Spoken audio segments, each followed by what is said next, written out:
is what led her to visit the local market that very afternoon, determined to find someone who could tell her more about the lake. She approached an elderly woman selling handmade talismans. The old woman's stall smelled of dried herbs and burning incense, but underneath it, there was something else, a damp, rotting scent, like old water trapped in wood. Her eyes, milky with age, flickered up at Meera with something close to pity. "Excuse me," Meera said hesitantly. "We live 15 minutes from here, in the old house across jungle. Do you know anything about the lake near our house? I hope I am able to explain it to you, but strange things seems to be happening since last few days. I do not know whom to ask for help.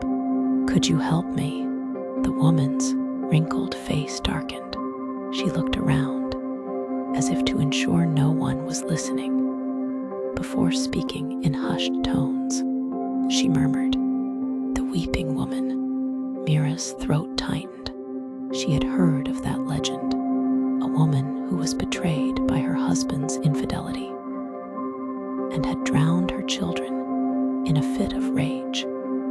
After she came to her senses, with her grief of losing her children, she drowned herself too, to be reunited with her children, but was punished for sin to the eternity of misery, and now roamed the earth, wailing for her lost sons. But isn't she just an urban legend to scare children? To not go near water bodies alone? Questioned Meera.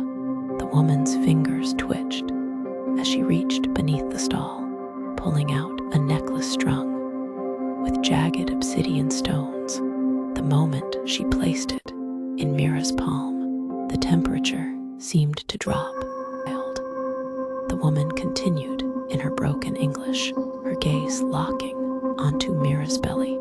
"She comes for the unborn. She does not like mothers and wants them to feel the same pain as she did." Meera shuddered. "But there is another issue.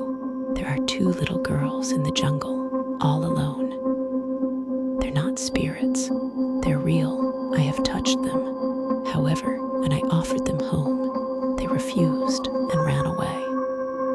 Are they in danger too?" The woman's expression turned grim. "They should not be near that lake."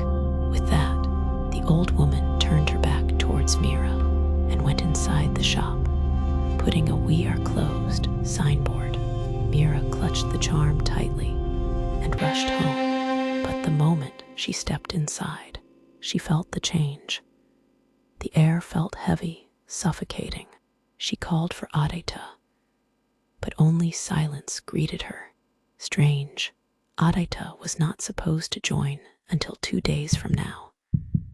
So, where did he go? Aditya calling his name. Meera went to check on their bedroom, but before moving to her bedroom, she noticed something. The nursery door was slightly open.